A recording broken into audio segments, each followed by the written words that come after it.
Title पढ़ के तो पहले ही दिमाग मेरा ख़राब हो गया। कह रहा है कि हस्बैंड अपने वाइफ को शेयर करती थी। भाई कौन सा युग चल रहा है। 5 जुलाई 2017 को प्रयागराज के कौशाम्बी डिस्ट्रिक्ट के पन्नोई गांव के एक खेत से कुछ व्यक्ति गुजर रहे थे। वो देखते हैं कि खेत में एक लड़की औंधे मुंह बेसुध अवस्था में पड़ी हुई है। वो उसके करीब जाकर देखते हैं और चेक करते हैं तो मालूम चलता है कि ये लड़की अब इस दुनिया में नहीं रही है। वो बिना देरी किए लोकल पुलिस को कॉल करते हैं। लोकल पुलिस कुछ देर में वहाँ पर पहुँच जाती है। इस लड़की की डेड बॉडी को सीधा किया जाता है तो मालूम चलता है कि इस लड़की के सिर के बीचों बीच किसी ने गोली मारकर इसकी हत्या कर दी है। इसी बीच वहाँ पर आसपास के गांव के लोग भी इकट्ठा हो गए थे। पुलिस ने उस लड़की की फ़ोटो ली क्योंकि चेहरा पहचानने लायक था।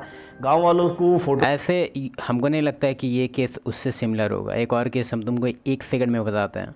देखो एक बार क्या हुआ था कि एक फ़ीमेल है, ठीक है, और एक मेल से उसका दोस्ती है, ठीक है, दोनों आपस में फिजिकली होते हैं। फिर मेल क्या किया कि अपने फ्रेंड को भी इंट्रोड्यूस कर दिया कि भाई मेल मेरा तू भी अच्छा दोस्त है, चल इस फीमेल के साथ तू भी मज़े ले, ठीक है। तो अब यहाँ क्या हो गया, 2 मेल और 1 फीमेल। लेकिन यहाँ पे थ्रीसम नहीं होता था, यहाँ पे होता था कि वो टाइमली सबका मतलब बटा हुआ था कि हफ्ता में 1 दिन तू जाएगा 1 दिन हम जाएंगे, ठीक है, ऐसे करके था। लेकिन जो इसमें प्रॉब्लम ये था ना कि जो दूसरा जो नया मेल आया ना वो परफॉर्मेंस में काफ़ी ऊपर था। पट पट पट पट पट रुकता ही नहीं था उसका। तो इसको बहुत मज़ा आता था इस फीमेल को। तब ये क्या कि ई फर्स्ट वाले को कैंसिल करने लगी। फर्स्ट वाले के साथ बोलते थे हमको मज़ा ही नहीं आता है। तो अब क्या हुआ, जो फर्स्ट ये वाला जो मेल था, क्योंकि तो पहले से तो वही था, तब उसको ख़राब लग गया। वो क्या किया, वही किया जो तुम सोच रहा है। फ़ोटो दिखाई, लेकिन किसी भी गांव वाले ने उस फ़ोटो में उस लड़की को पहचानने से इनकार कर दिया, जिससे पुलिस को ये क्लियर हो गया कि ये लड़की यहाँ की रहने वाली नहीं है, ये कहीं और की रहने वाली है और कहीं और इसकी हत्या करके इसके शव को यहाँ पर ठिकाने लगाया गया है। पुलिस उस बॉडी को जब्त करती है, पोस्टमार्टम के लिए भेज देती है। और ऐसे केसेस में सबसे पहले पुलिस आसपास के थानों में रिपोर्ट भिजवाती है कि पिछले 24 से 48 घंटों में अगर किसी ने भी मिसिंग रिपोर्ट फाइल की है तो उसको वेरीफाई किया जाए। लेकिन यहाँ पर पुलिस की सारी कोशिशें बेकार होती हैं क्योंकि आसपास के सभी थानों में चेक करने पर भी इस लड़की की किसी ने भी मिसिंग रिपोर्ट नहीं लिखवाई थी। साथ ही इसकी डेड बॉडी के पास से ना तो कोई मोबाइल मिला था, ना ही कोई ID कार्ड मिला था जिससे इस लड़की की शिनाख्त हो सके। पुलिस इसकी बॉडी को पोस्टमार्टम के लिए भेजकर इस केस की छानबीन शुरू कर देती है। अब 5 जुलाई 2017 को ये डेड बॉडी मिली थी और समय आ जाता है 9 जुलाई 2017 का, लेकिन कोई भी इस बॉडी को क्लेम करने के लिए नहीं आया था। पोस्टमार्टम रिपोर्ट आ जाती है जिसमें मालूम चलता है कि इस लड़की के सर में बीचों बीच गोली मारी गई है और गोली मारने से पहले इसके साथ 2 से 3 लोगों ने ब्रूटली संबंध बनाए थे, यानी कि इस लड़की के साथ दरिंदगी करके इसकी हत्या की गई थी। अब जब कोई भी बॉडी क्लेम करने के लिए नहीं आता है तो 10 जुलाई 2017 को पुलिस उस बॉडी का अंतिम संस्कार कर देती है और उसके बाद इसकी फ़ोटोज़ लेकर सोशल मीडिया पर सर्कुलेट कर देती है, क्योंकि ऐसे केसेस में बहुत बार ऐसा देखा गया है कि सोशल मीडिया के द्वारा ही किसी व्यक्ति की जो है शनाख्त हो जाती है। इसकी फ़ोटो जब सोशल मीडिया पर वायरल हुई, लोगों ने उसको शेयर करना शुरू किया। देखो लगभग केस ऐसे ही सॉल्व होता है। पहला बॉडी को पता करना कि बॉडी कहाँ से बिलोंग करता है, ठीक है। फिर दूसरा मोबाइल ट्रैक होता है। तीसरा CCTV। यही तीनों चीज़ की वजह से पता चलता है कोई भी केस 90%। और यहाँ पर 2 से 3 दिनों के बाद पुलिस के पास एक अननोन व्यक्ति कॉल करता है और वो पुलिस को कहता है कि सोशल मीडिया पर जो फ़ोटो वायरल हो रही है वो उस लड़की का FB अकाउंट जानता है और वो उस FB अकाउंट की जानकारी पुलिस को दे देता है। पुलिस को उस FB अकाउंट से मालूम चलता है कि इस लड़की का नाम हिना तलरेजा है।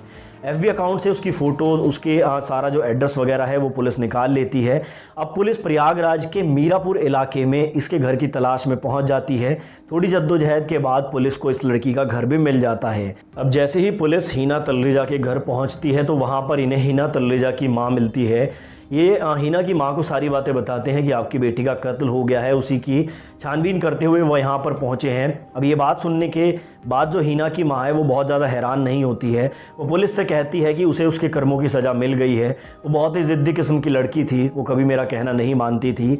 उसके पिता की मौत कुछ साल पहले ही हो गई थी। घर में हिना और उसकी माँ के अलावा कोई भी। भाई तो बहुत अजीब बात है, क्योंकि जनरली देखा गया है कि मदर, चाहे उसका चाइल्ड कैसा भी हो, चाहे कितना भी दुष्ट हो, कितना भी ख़त्म हो, वो इस चीज़ पे टूट जाती है जब उसको पता चलता है कि वो अब नहीं रहा।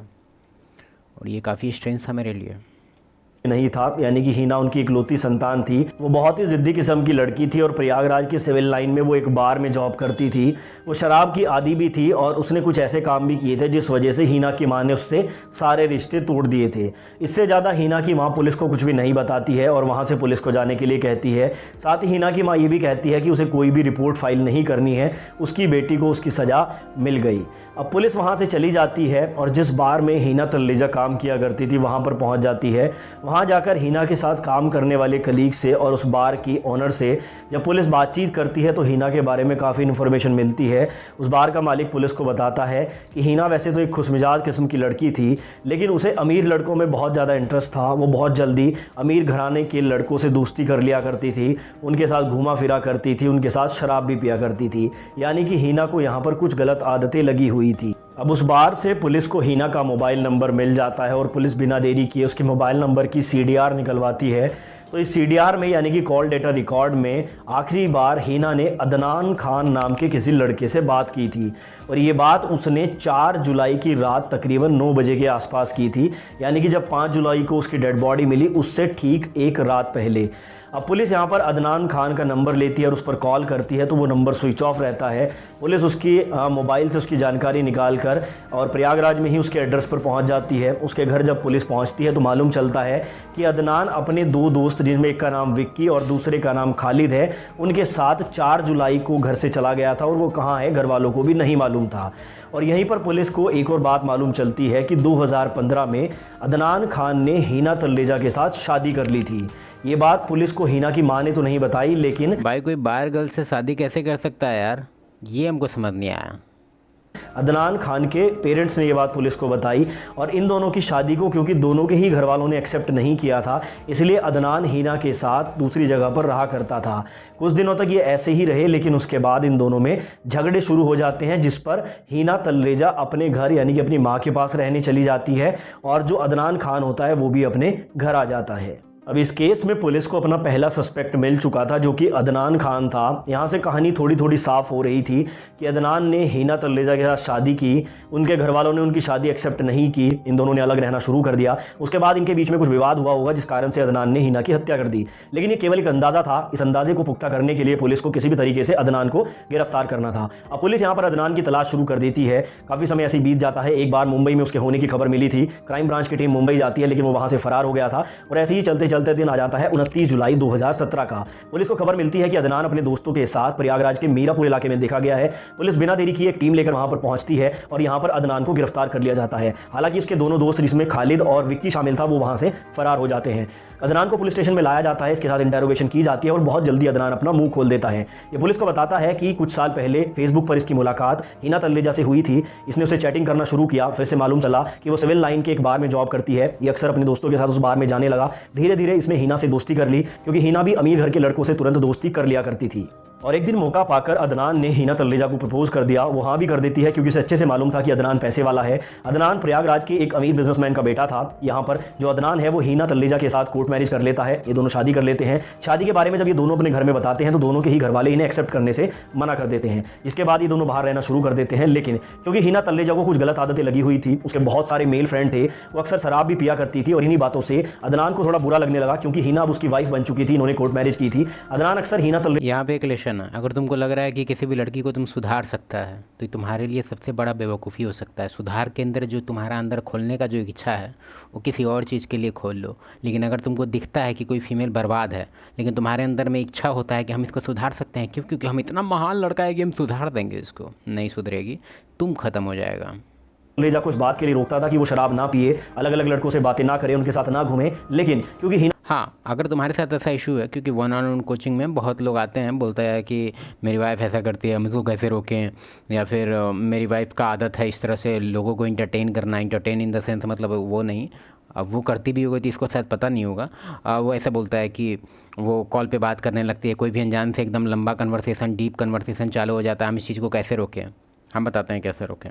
डायरेक्टली बाउंड्री सामने रखो उसका, ठीक है? एक लीगल टीम भी रेडी रखो तुम अपना, कोर्ट कचहरी से बात कर लो। जिस चीज़ के लिए तुम डर रहा है ना, उसी की वजह से तुम्हारा लाइफ ख़राब होने वाला है। अगर तुमको लग रहा है कि तुम इसको लाइफ में रखने की वजह से तुम अपना लाइफ को हार्ड कर लेगा और सब कुछ ठीक हो जाएगा, एकदम नहीं।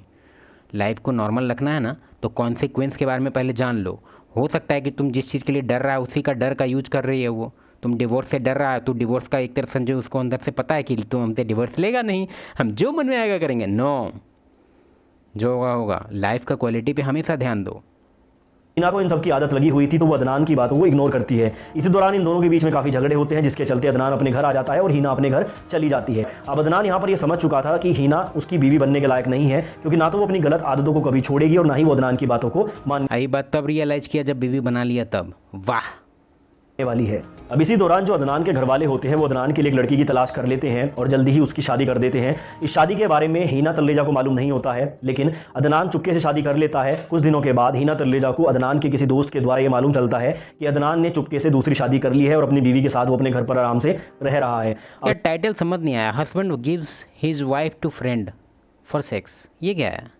हिना यहाँ पर अदनान को कॉल करती है, उसे मिलने बुलाती है और उसे बताती है कि वो उसके बच्चे की मां बनने वाली है, और अगर उसने हिना तल्लेजा को एक्सेप्ट नहीं किया, अपनी नई नवेली बीवी को नहीं छोड़ा, तो वो इसके बारे में उसके घर में भी बता देगी, साथ ही उसे जेल भी करा देगी, क्योंकि उन्होंने कोर्ट मैरिज की हुई है और भारतीय कानून के अनुसार एक बीवी को डाइवोर्स दिए बिना आप दूसरी शादी नहीं कर सकते हैं।